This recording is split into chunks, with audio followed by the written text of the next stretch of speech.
Start. Good morning. Welcome to Contemporary Issues Sunday School class.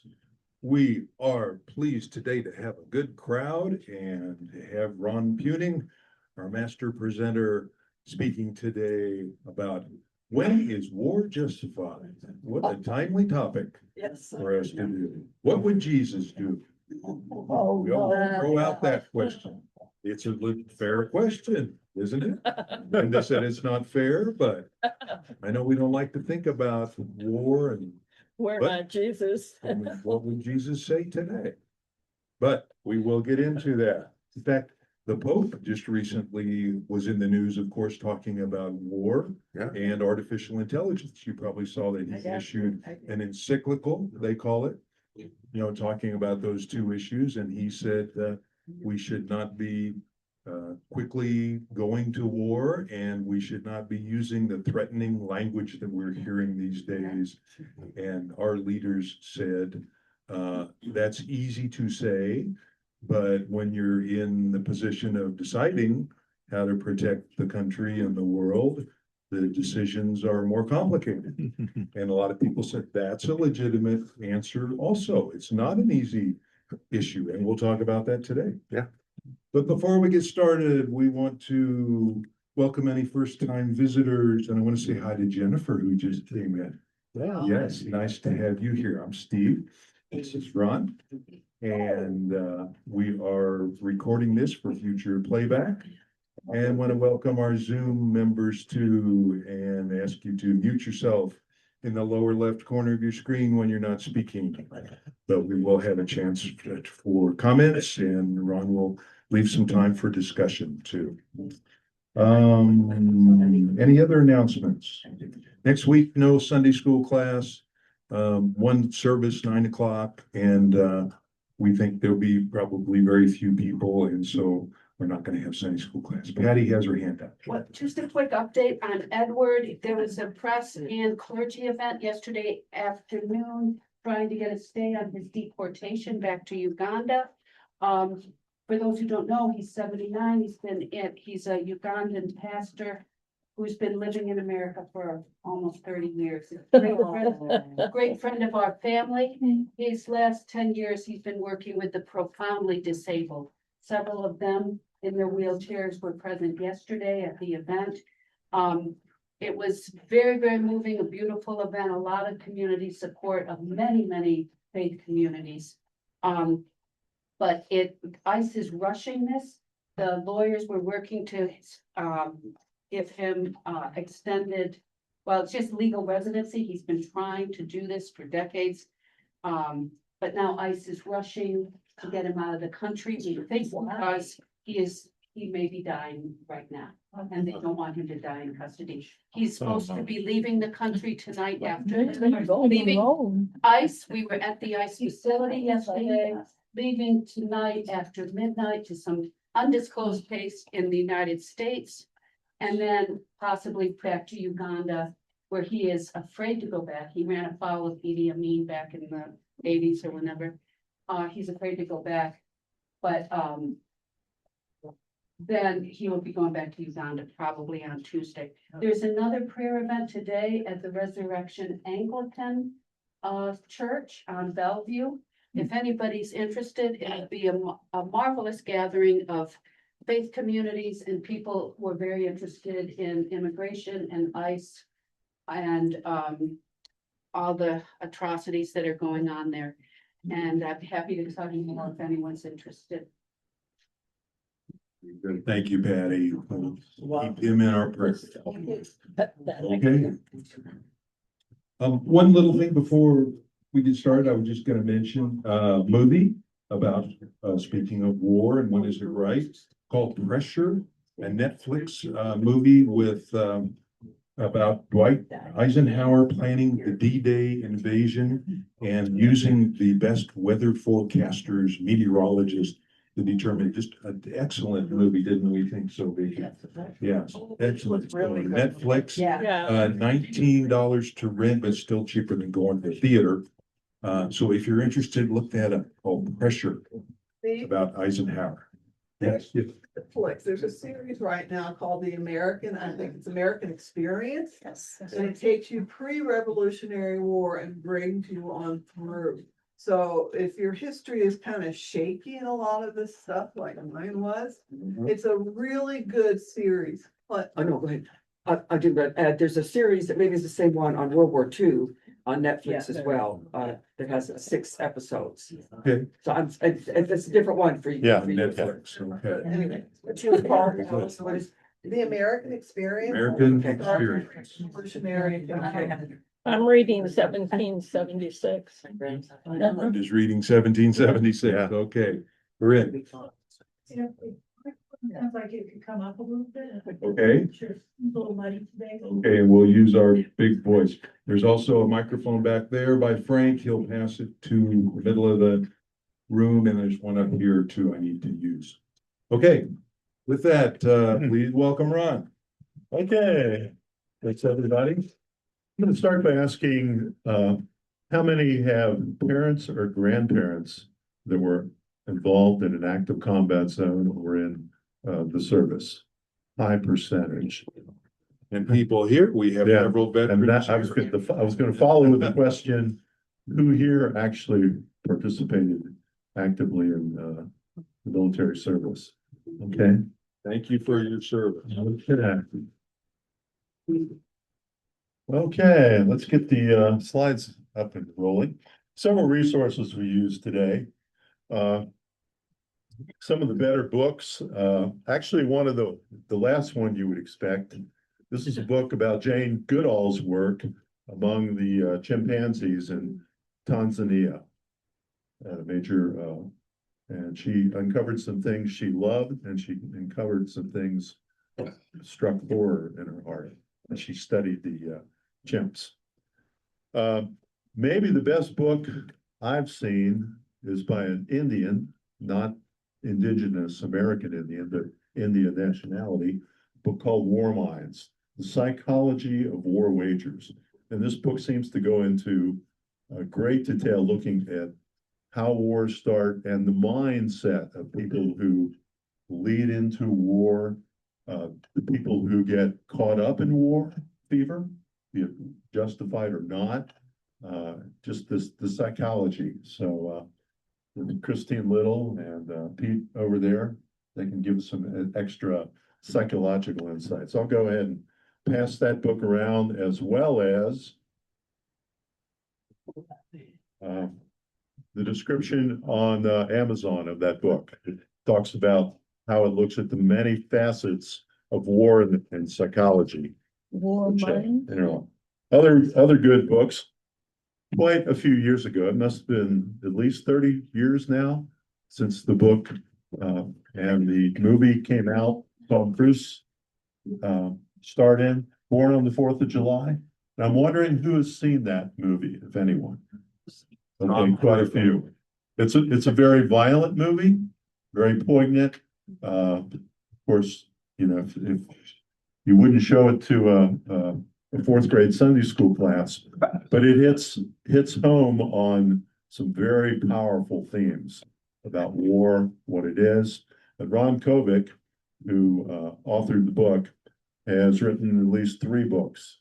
There's one of them, of course, Born on the 4th of July, and this one is A Dangerous Country, where he kept a daily log when he was in Vietnam before his critical injury. And so his insights into what war is and whatever are pretty powerful. This week has been a critical one for those who have followed the Sioux Indian Wars in our country. The Battle of the Little Bighorn occurred 150 years ago this last Thursday and Friday. So there's that's one of the best picture magazines on the Little Bighorn battlefield. And about 5 weeks before the Little Bighorn battle, there was a battle in Wyoming, about 50 miles away as the crow flies, called the Battle of the Rosebud. And Alice put up with me as I drug us up to this obscure site in Montana to get to the Rosebud battlefield that I had always wanted to visit. But that battle also occurred about 5 weeks before the Little Bighorn. And had Custer known about it, that Kirk ran into well over 1,000 Indian warriors. But that word of that battle never got to Custer, and it might have made him reassess what he was going to be up against. Okay, let's get started. War, of course, has been around as long as we can remember. There's some movies and comic books on the subject. Dr. Strangelove. How many have seen that movie? It's kind of a strange one, a nuclear war that breaks out, and it's got a combination of it's more of it's a comedy and it's a horror at the same time. And then, of course, one of my favorite comic books, Mystery in Space, where the hero spaceman's wondering how he's going to handle the war between Earth and his adopted planet Ren. Next slide. So again, I've mentioned a couple of these books. If anybody went to the newsstand as a kid, does anybody remember seeing Sergeant Rock comic books on the newsstand? Okay, that was the biggest comic book for war heroes. Next one. Okay, we'll start by looking at some justifiable reasons for war. Generally, we find that defense of your nation's land and economic resources and the people themselves of your country, defense of your freedom so you don't become killed, enslaved, preservation of the world environment and health could be a reason for a war, defense of freedom, land, and economic resources of your allies and friends. Many times in the history of the world, you see friends and allies going to an aid of another country. It's a close ally of theirs. And then to stop exploitation, denial of freedom, injury, and lives of innocents. A good example of that would be when the British fleet, after Great Britain got rid of slavery around 1820-ish, through the works of Wilberforce and others in Great Britain, they actually took the British naval fleet, a good part of it, and put it on patrol to intercept any slave ships trying to go across to the West Indies, South America, or the Americas. They were not successful in stopping all of them, but they did make a conscious effort to apply their military power to try to shut down the slaves trade to the best of their ability. Next slide. All right. Well, there's certainly good reasons for war. There's also bad ones. For those of us who love Bugs Bunny classic Looney Tunes, we remember Marvin the Martian. Yep. And Bugs is looking over his shoulder and asking what he's up to. And he says, "Oh, I'm going to blow up the Earth." Marvin the Martian attempts to destroy Earth. His motive: Earth blocks his view of Venus. Armed with his signature Illudium Q-36 explosive space modulator, he aims to create an earth-shattering kaboom. And Bugs intervenes to save us all. But the bad reasons for war, of course, we see them all through history: lust for power, land, wealth, sex, enslavement, control. Yeah. All the bad attributes, you name them, that has pushed humankind into war. Religious motivation. Huge numbers of wars have been fought with major religious motivation. Hate of the other tribes. We poor miserable humans seem to have a propensity to us, them, the world, accept our tribe, find out a way to hate the other tribe that's different in some way from us. And of course, that intolerance of different races, nationalities, political beliefs, sexual orientations, customs. Other reasons for war, just flat out people say, I'm going to destroy the opposition. I don't want any competition. Stalin, of course, did that within his own country. I think they estimate he killed at least 2 to 5 million Russians in his own country, often just because, hey, they might be a threat to me to undermine my power, so I'll wipe them out. What about Hitler? Hitler did that too, yeah. What about Hitler? He had all kinds of evil motives, yeah. That's a book in itself. Yeah. Okay, Just And- checking, can you hear Ron okay in the back? Did you have? Okay, okay. or not so good? Ann, okay? And then just pure evil and hatred. There's been conquerors who have gone out in history, just killing and raging and killing people for entertainment. That's one off. Follow the money.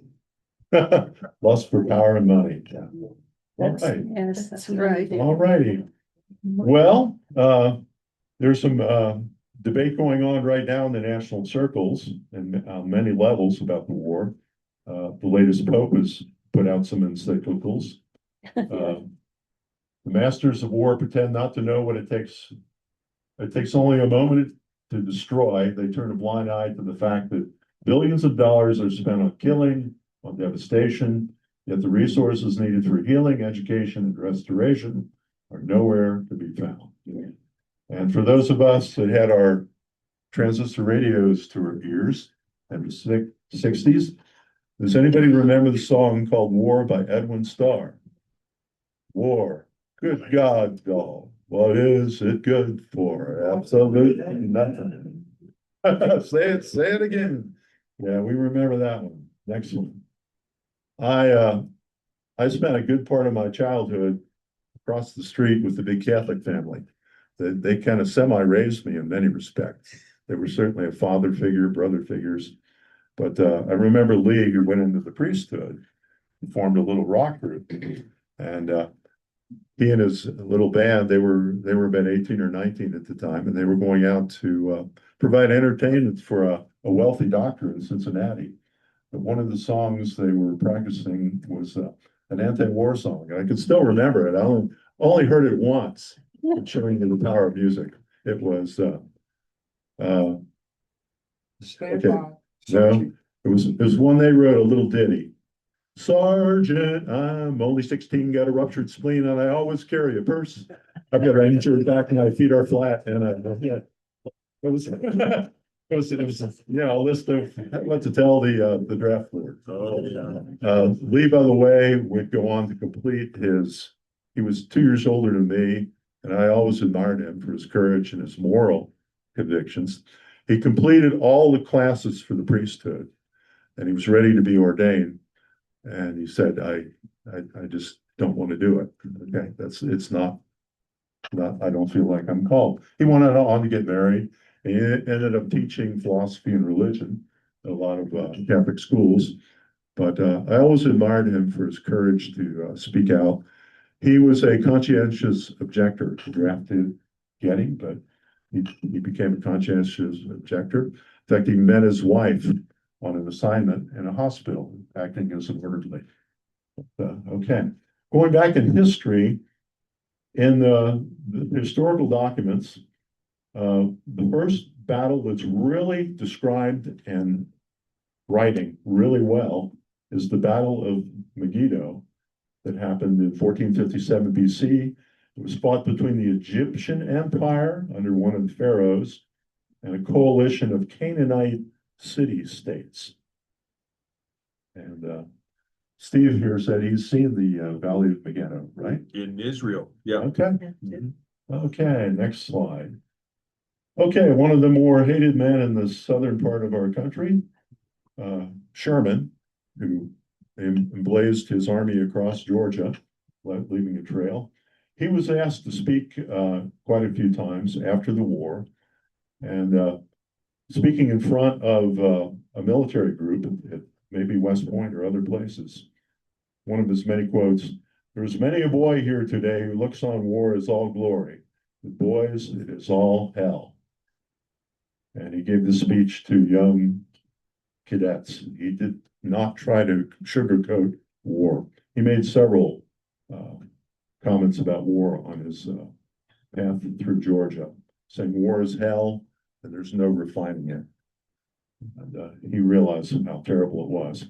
There's a scene out of the movie Born on the 4th of July, where Tom Cruise is playing the actor, or playing the role of Ron Kovic, who was paralyzed from the waist down. And the book and the movie are well worth reading. It really helps us reflect on, hey, we're not dealing with little stuff here. It's one of the most critical things of life. Okay, we're going to switch over to Jane Goodall. She, of course, went into Tanzania, an area called Gabi. And we'll go ahead and pass that book around. But she found there were 3 major chimp tribes in that area. There was the North Sector, the Central Sector, and the South Sector. And they each had their own names that she gave them. The sectors were divided by lines of patrol and encounters. It was like countries formed by the chimps. She found, of course, the chimps fashioned tools were also hunters. Particularly chimps hunted and pursued colobus monkeys. So they preyed on and ate, shall we say, sort of a smaller member of the monkey chimp tree. And of course, if you go up the tree high enough, you get to us, or maybe it's going down the tree. I'm not sure. But the chimps are omnivores. That means they eat meat and they eat vegetables and stuff. But they planned their hunts. They went out on hunting parties. And they shared the spoils in other groups. Next slide. But she was also stunned. She had thought going in that chimps were thought to be mirrors of humanity, intelligent, gentle, capable of cooperation, creativity, and she didn't expect to see in her very early years the cruelty and violence. But as she studied them, she found they had, like humans, 2 very distinct sides. They had both tenderness, tremendous tenderness to the young, to each other, picking fleas off of each other, all that kind of stuff. But they also had the baser human properties that included intense ambition, rivalry, and riotous destruction. And their behaviors were rooted in reproductive strategy, dominance hierarchies, and group competition, sex, power. They didn't have money. They went for the bananas. But, she learned a lot. But the book Chimp War goes into it. And she found that they had split into these 3 groups, and they were having a civil war going on. And it gets worse. Next slide. We also might mention, besides chimps and ants will form wars, and the colonies will go out and attack each other for bad things. You can check. Some other mammals show some this tendency too. Wolves, lions, and hyenas will get into tribal wars with each other. Next slide. But the worst of it, and I believe there's some BBC movies on YouTube. The chimps would go out in groups like army patrols, and they would go out following certain border lines to see if any other tribes were trying to come in. But they sometimes went out with the intent to go invade and do a little conquering and conquest. And so they had organized aggression.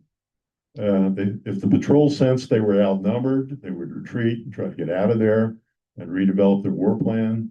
But they definitely had plans to conquer new territory. So, and the central group of those 3 I mentioned, the North, Central, and South, systematically hunted down and eradicated the Southern group, including killing the females, the young males, the seniors, those afflicted with polio, and the disabled. So the very worst of, shall I say, human attributes was in them. And they sometimes cannibalized the opposition. They would kill a chimp of the other tribe and then tear him apart and eat him. Sickening, absolute sickening. To their surprise, though, by wiping out one of the tribes, they opened themselves up to another conquest-oriented tribe further to the south. Okay, next slide. To make it even more horrible, they would torture. They would tear off the genitals, rip off the hands, scar up the face, and torture them, sometimes kill them. So we'll just move on beyond that slide. It's almost beyond belief. Say, oh no, I had high hopes that they might not be as bad as us, but yeah. Okay, getting back to wars, of course, war is found all through history. Some of the more recent ones, of course, World War II is estimated to kill somewhere between 35 and 60 million people. And then one of the ones overlooked was the Chinese-Japanese War. Sino is the word, means Chinese. And that killed up to 20 million people as it raged through the 1930s and on in the 40s. Of course, World War I, probably 14 million, the Russian Civil War. But there's not a happy Christian history of peace and love and all those good things. Next slide. Again, I've mentioned the 4th of July movie. I particularly was touched by the opening scene where they show young Ron Kovic as a child watching a parade, and a man came down the street in the parade that had lost both arms, and Ron made eye contact with him, and it just kind of conveyed a message that, you know, world war was not glorious. It said, Ron said it gave him a sense. We, of course, also find some of the best human qualities have been surfaced by war. There was a ballad written about Private Roger Young. He was on an island in New Guinea, South Pacific, with his Marine patrol, and they got ambushed by a machine gun nest and pinned down. And they had really no escape. They were in a low-lying area. The machine gun nest had commanding position on them. In a nutshell, though, wounded, he charged him, he took wounds, he crept up on him until he was able to throw a couple grenades into the machine gun nest and save the unit from being wiped out. He said, not he said, but he was awarded the Medal of Honor posthumously. And they said, had he not done what he did, they would have all been killed. So it brings out. He died too. He died, yeah. Yeah. But okay, Russia right now is facing troubles in its war. It's taking phenomenal numbers of casualties. And just in April, they have imposed the draft. They've gone to the companies around the Moscow area to say every company's got to come up with some new recruits for us. And they've told them that companies that have 500 plus employees need to come up with 5 soldiers for us. You need to put them on the company payroll and send them to the army. So how would you like to be sitting in the office wondering if you were going to get one of them, get the company was going to send you to war? So that's one of the. You can't even read. They said the Russian daily losses estimated in May. They lost in one day. They lost over 1,400 troops. So Russia's taking a terrific beating right now in terms of killed and wounded fighting the Ukrainians. Next slide. Okay, again, we talked about again some of the horrors of war.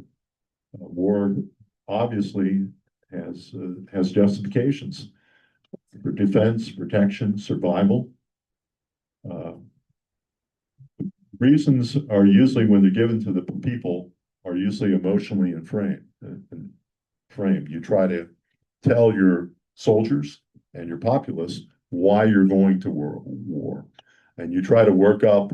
You don't try to reason with them all the time. You often try to work up the most emotional, like a team cheering in a football game.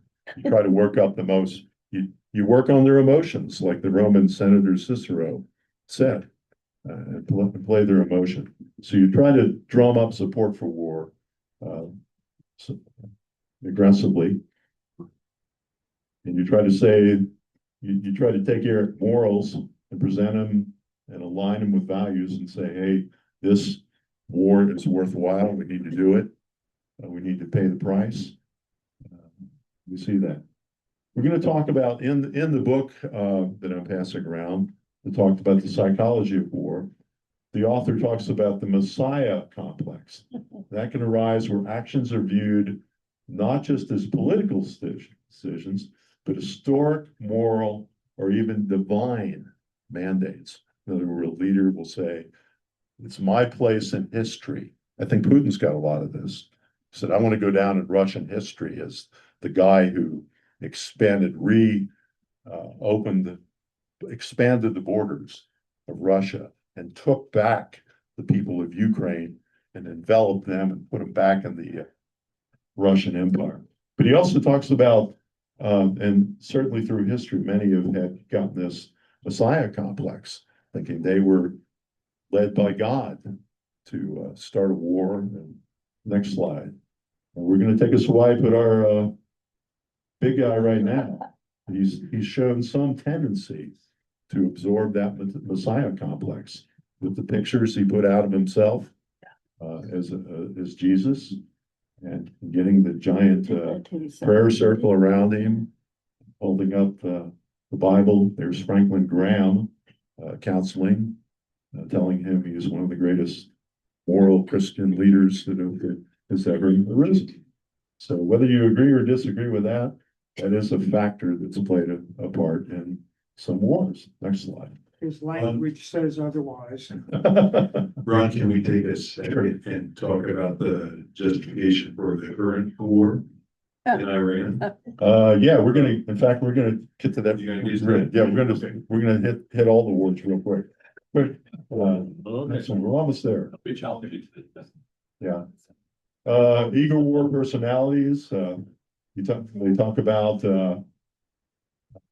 personalities in history that have been very eager to do war. Stalin is one of the worst of them in history. Next slide. Of course, one thing Putin doesn't like to say, he and Hitler both were invading Poland, had their eyes on conquest of Poland. So he, of course, was another. Stalin and Hitler were both very, very warlike and aggressive, bad intention all the way. One thing we want to mention is the infamous 1940 Katyn massacre, not too far from Kiev, where Soviet forces murdered over 20,000 Polish officers and intellectuals. Wow. Basically, Stalin said, I don't want smart and educated and military-oriented people in Poland to oppose me, and rounded up about 20,000 of them and just took them out into the woods and slaughtered them. Tens of thousands. So it certainly shows. Of course, war is also, world history is replete with examples of just wars. The Battle of Britain, where Britain fought to its last efforts to try to stop their country from being overwhelmed by the Nazis. The Battle of Gettysburg, South Pacific, the Battle of Guadalcanal, and of course the saving of the American nation, or the forging of it at Valley Forge. Next slide. The Korean War. Truman took tremendous criticism when he stepped in to fight and defend Korea. But how many here think the Korean War was a good idea? I do. If we hadn't, if he hadn't have stepped in, the North Korea would have they were in the process of absolutely overrunning Korea. Okay. And we're almost there. We'll get to soon. Next slide. Defense of Ukraine. Yeah, I've got strong feelings on that, me too. but I feel this guy is one of the Yeah. patriot. I think he's one of the heroes of the century. And the European Union feels that way too, strongly. Okay. I don't. Couple couple, one, next slide. If we go back into, I can't hear. if we go deep into American history, we go back into 1858, President Buchanan started a war down there in Paraguay, which is stuck in the middle of South America. There were some US ships engaged in scientific surveys on the river, and the ship was supposed to be in mid-channel, but it got off things. At any rate, Paraguay was kind of getting muscled by us to ratify a treaty. It was to grant access to all the rivers of Paraguay for American vessels. You start to say, no, wait a second, where is Paraguay? Middle of South America? And we're telling a country in the middle of South America that Crazy. they need to give us access to all their rivers. And well, Buchanan sent 21 warships and 3,000 men down there to intimidate them. But yeah, so there's a part of American history we don't like to mention. Next one. And Buchanan had a vision of empire. Again, Buchanan served just before Lincoln. He wanted to dislodge the European governments from the Caribbean, Central and South America, especially get Britain out of there. Annex a couple northern Mexican states. New treaties with Brazil and Paraguay, promoting shipping and enforced military, the Isthmus of Panama, purchase of Cuba, and to annex it as a slave state. Yeah, Yeah. that's pretty good. All right, so sometimes we don't like to look at certain aspects of American history. But Buchanan certainly had a expansionist viewpoint. Next one. The book also talks about the psychology of individuals, of war, how we get swept up in war fever, and we start to conform to what our friends and our other people want. Conformity becomes even more dominant when people embed their identity in the group identity. Mm. And so we want to belong, we want to go with the group, and we can get swept into war without realizing what we've done. Okay, next one. War and authoritarianism complement each other. If you want to read a good book that was put out around the year 2000, look up Altemeyer's book, The Authoritarians. Next one. And religious and political leaders often incite hate to get a war started. Okay. Well, let's get into the wars, or almost wars, we're getting into right now and talk about them. Which one shall we start with? Steve, you got one? Yeah. The biggie is the war in Iran, but let's do a quick touch. What do you think about kidnapping the leader of Venezuela? Grabbing $3 billion worth of oil resources from them and snatching their president back to bring him on trial. Now they had an earthquake. Killing about 65 people, by the way, in that kidnapping process. Yeah. Oh, That- really? That wasn't just to grab him and throw him in a gunny sack. They killed a lot of, But Venezuela is a crooked country. I have been there, and I tell you, you can't trust anybody. I mean, you're by yourself because every time you want to ask somebody this or that, they tell you what is in their interest, and they use it for their benefits. Venezuela? Okay, Yeah, Venezuela is bad. right. Of course, Trump said the reason we took him was for his drug running and other corruption too. He probably does the same thing. Huh? Yes. Here, I'm gonna Christine? pass the mic. Yeah. Go ahead, Christine. My brother taught anthropology for many, many years in Brazil and gave me some perspective of what South American people felt. And for years, we have interfered in many leadership roles in Latin America. And then when we kind of turned our eye to the Middle East, they kind of were relieved because, they kind of, America left them alone. But now we're, seem to be back into that, but that's been their perception that we have, this doesn't surprise me at all with Maduro. We have, actively brought in our CIA agents and even unseated or worked to unseat, different, leaders in South America that we didn't like. Okay. Certainly right now, Trump has said that he's got his eye on Cuba to get regime change there, which of course would be good, but from the standpoint of trying to morally justify it, are they attacking us? Are they threatening us? No, anything. Are they pushing drugs into our country? We No. don't think it's coming from Cuba. So it's very hard to make a moral case for, let's topple Cuba. It's just who they are. Yeah, has a question, Oh. comment. Sure. You have to push a button. No, hold it close and talk loud. We're going to be celebrating our independence 250th birthday. And we ought to remember to give thanks to France. Mhm. Except for France, we wouldn't have become an That's right. independent That's right. country. Yeah. That's nice.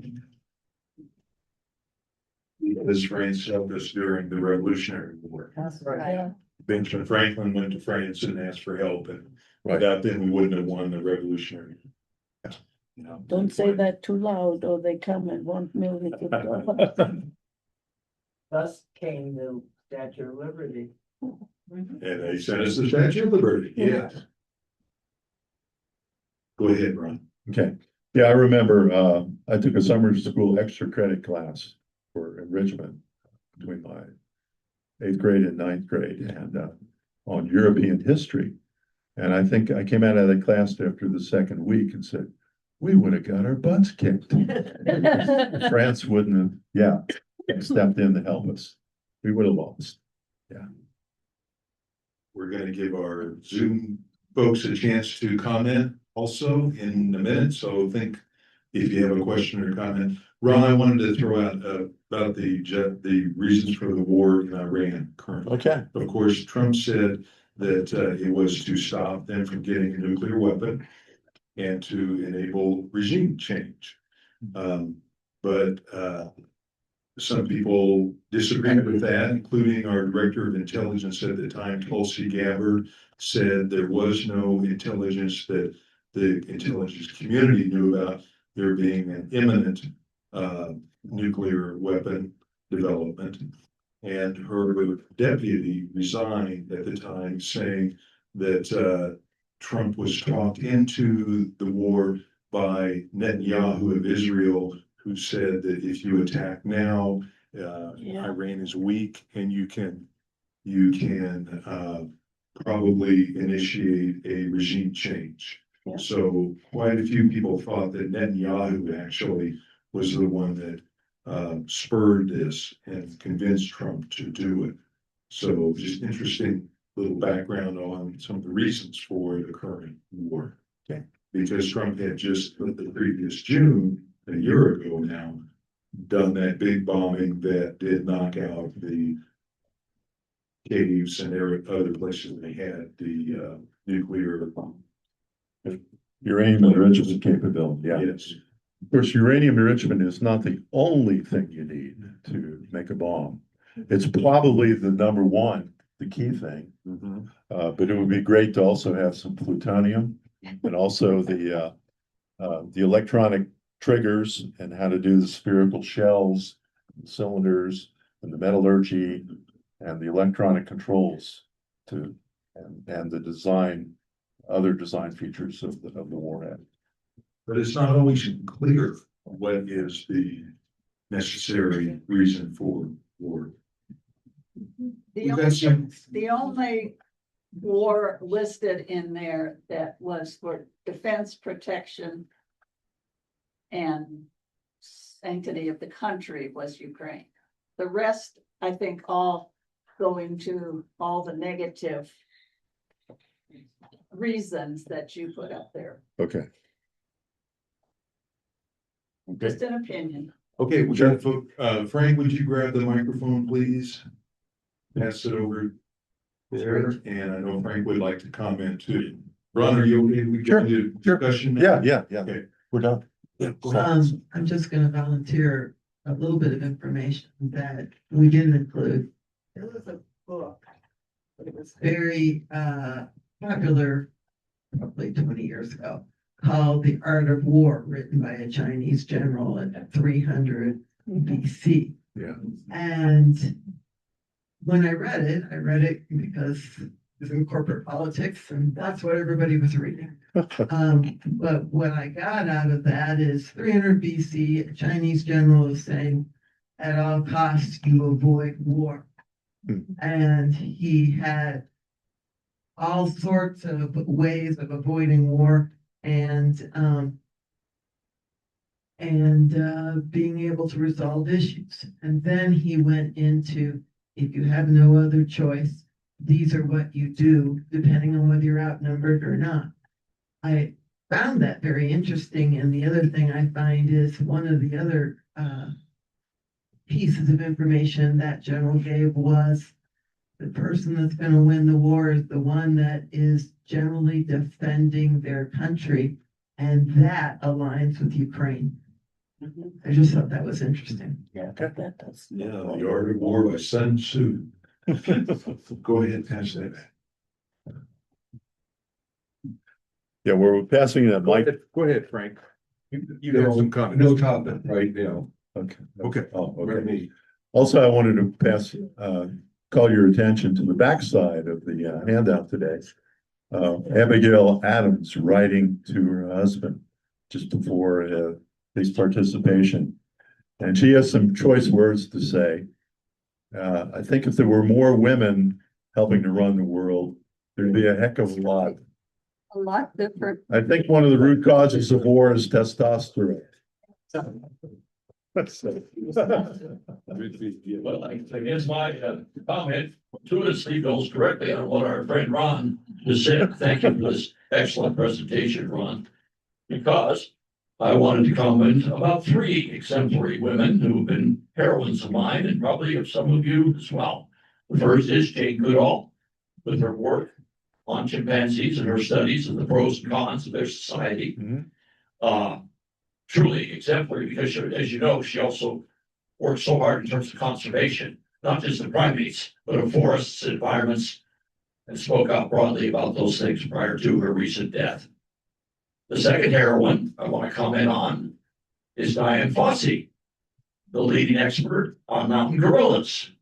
Again, the late Dian Fossey, she was murdered in the forest. She also exemplified the study of what mountain gorilla behavior was like. By the way, much less aggressive than chimpanzees. And again, was a conservationist. And the third heroine, perhaps the one you've heard least about that I want to commend, is the late Birute Galdikas, Galdikas. And Birute Galdikas was the heroine for orangutans in Indonesia and Brunei. And again, speaking out, pursuing conservation as well as primate preservation. All 3 of these women at times did it almost on their own. Now, of course, other people joined in and they had teams and they got funding, as they should. But often they were the primary spokeswomen for 3 great ape species. Touche.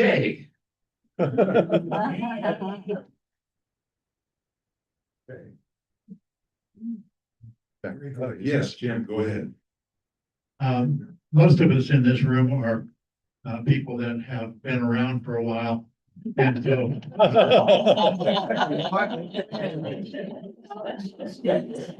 thinking back, the guys came home from World War II and from Korea. They were given a hearty handshake and said thank you very much, and they were reabsorbed back into society as best they could. There was an awful lot of post-traumatic stress, PTSD, that came out later on, but generally speaking, they were accepted back in. when I went in the service in 1960 and got out in 63, we were being demonized as being baby killers, especially in Vietnam, et cetera. So we were treated in a negative standpoint. And all of the war protesters, et cetera, had an awful lot to do with that. I don't know whether anybody has noticed, but since about 1990 and after that, anybody that has served in the service is now treated as a hero. And this is the standard fare. As a matter of fact, I'm always a little bit of embarrassed by somebody that is born in this century thanking me for my service. And I didn't face any bullets or anything like that, but they thanked me for my service. And I somehow think that this has to do with the way that we are talking about convincing young people that it's heroic to be in war. And I think Born on the 4th of July, the movie that came out there, would really put an end to that. And one of the movies that you didn't mention was a movie called Coming Home with Jane Fonda and John Boyd. And John Boyd went to war and was wounded and was in a wheelchair. And there was a Marine recruiter that was talking to the young man, trying to tell him how glorious it was to go over to Vietnam and everything. And John Boyd rolled in and he said, "That's a lie. It's not glorious. It's not great. And you have to understand that this is not right."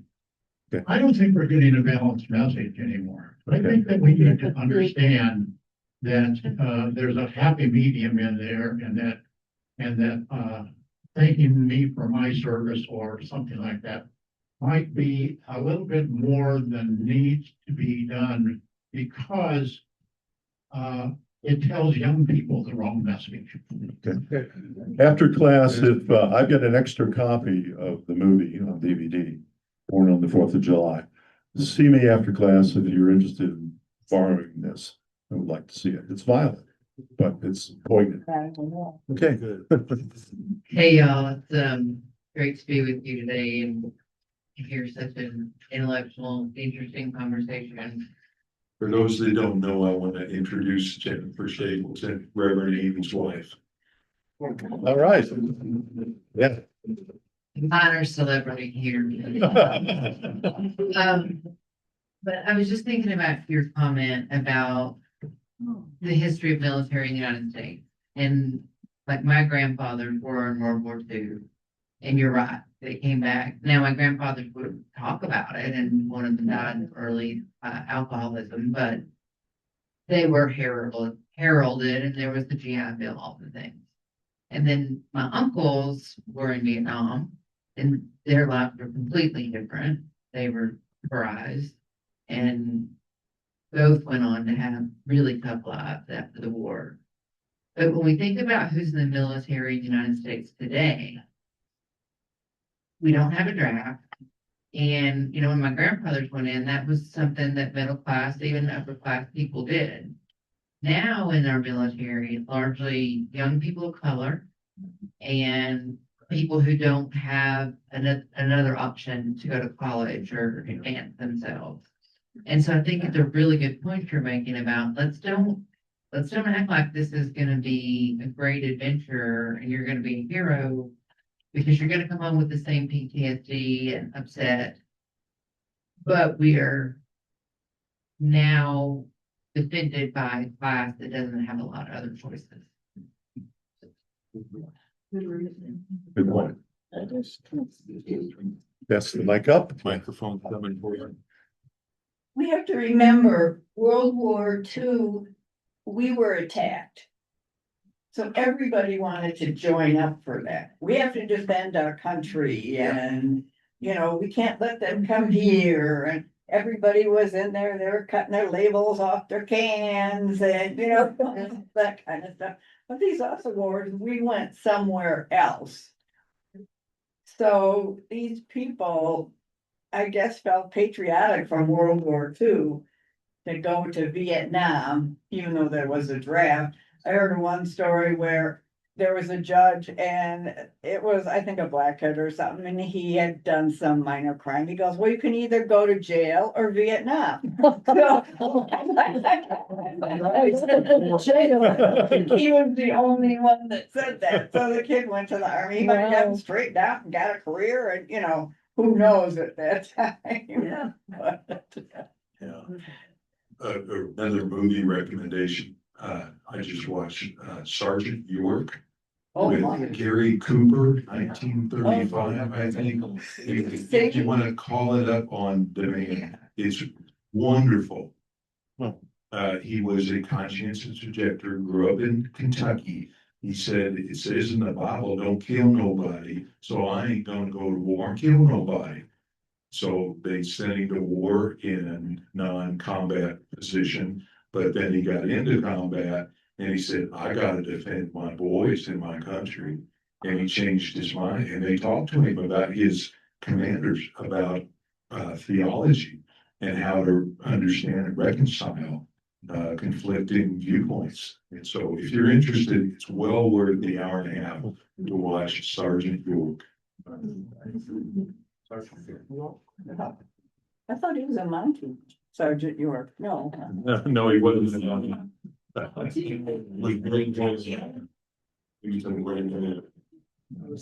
interesting. I don't remember, is it Hacksaw Ridge? Yeah. Is that, Yeah. that's where, Movie. you know, the man did not want to have a gun. And, but he still went to war and became a hero, saving many people. That's an inspirational movie. Yeah. Okay. that was beautiful. But yeah, he became a man. Yeah. Right. Yes. Jim, pass the microphone back for Steve. Back to you, Ray. Thank you. Another dimension that no one's mentioned, most of the wars up through Vietnam and Korea and many in Afghanistan were face to face. We have an asymmetrical war now, where much of the war is being carried out in a way that is reminiscent of playing video games. And I think that changes the psychology. Thinking back, we had years ago, we was battle fatigue, and now we come up with PTSD, which has then been modified and changed as far as what the civilian population means by PTSD. And we find that the same symptoms are there with folks that are flying the drones that are not face to face.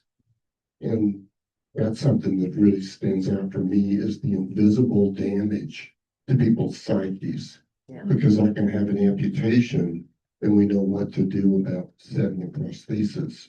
But when I have PTSD and I've never actually been in country, that's still not an imaginary disorder. Yeah. Well, yeah. I want to ask our Zoom folks if they have any comment or question. If you do, jump right in.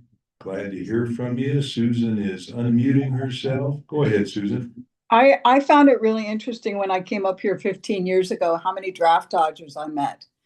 And they're highly placed, they're faculty, they're doctors, lawyers, it's really high caliber people, all that have, fled during that period of time.